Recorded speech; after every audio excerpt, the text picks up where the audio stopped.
Russia Ukraine যুদ্ধকে ঘিরে মার্কিন নিষেধাজ্ঞার ছোবলের কবলে পড়তে যাচ্ছে ভারত, চীন ও ব্রাজিল, এমন হুমকি দিয়েছেন পশ্চিমা সামরিক জোট ন্যাটোর মহাসচিব মার্ক রুটে। এরই মধ্যে যুদ্ধের মাঠে শান্তি ফেরাতে মস্কোকে ৫০ দিনের সময়সীমা বেঁধে দিয়েছেন যুক্তরাষ্ট্রের প্রেসিডেন্ট ডোনাল্ড ট্রাম্প। অন্যথায় রাশিয়ার উপর ১০০% পর্যন্ত কর আরোপ করতে পারে হোয়াইট হাউস, এমন হুমকিও দিয়েছেন ট্রাম্প। তবে ভারত, চীন ও ব্রাজিলকে কেন হুমকি দিলেন ন্যাটো প্রধান?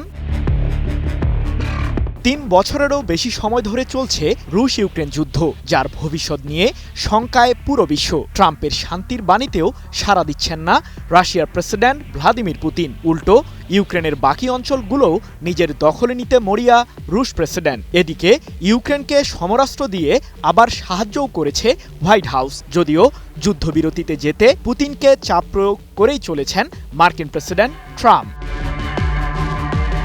একদিকে ইউক্রেনের বিরুদ্ধে যুদ্ধ চালিয়ে যাচ্ছে রাশিয়া, অন্যদিকে আবার নিজ দেশের অর্থনৈতিক ব্যবস্থা সচল রাখতে বাণিজ্যিক কার্যক্রম চালিয়ে যাচ্ছেন পুতিন। আর এক্ষেত্রে দেশটির অন্যতম বাণিজ্যিক বন্ধুর ভূমিকায় চীন, ব্রাজিল ও ভারত। তবে রাশিয়াকে বাণিজ্যিকভাবে সাহায্য করায় মার্কিন প্রশাসনের কুনজরে ওই ৩ দেশ। এ প্রসঙ্গে ন্যাটোর মহাসচিব মার্ক রুটে বলেন, রাশিয়া যদি আগামী ৫০ দিনের মধ্যে ইউক্রেনের সাথে যুদ্ধবিরতির আলোচনাকে গুরুত্ব না দেয়, তাহলে ভারত, চীন ও ব্রাজিলের মতো দেশগুলির উপর নিষেধাজ্ঞা আরোপ করবে হোয়াইট হাউস। সম্প্রতি রাশিয়ার উপর ১০০% শুল্ক আরোপের হুমকি দেন ট্রাম্প। তার এই হুমকির পরই এমন মন্তব্য করলেন ন্যাটো প্রধান।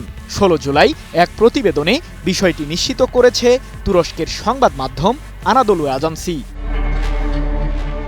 টানা ৭ম-বারের মতো বেস্ট টিস্যু পেপার ব্র্যান্ড হিসেবে স্বীকৃতি পেয়েছে বসুন্ধরা টিস্যু। এদিকে ইউক্রেনকে সমরাস্ত্র দেওয়া প্রসঙ্গে মার্ক রুটে বলেন, যুক্তরাষ্ট্র এখন ইউক্রেনকে বিপুল পরিমাণে অস্ত্র সরবরাহ করবে। কেবল এয়ার ডিফেন্স সিস্টেম নয়, ক্ষেপণাস্ত্র, এমনকি গোলা বারুদও কিয়েভকে দেবে হোয়াইট হাউস।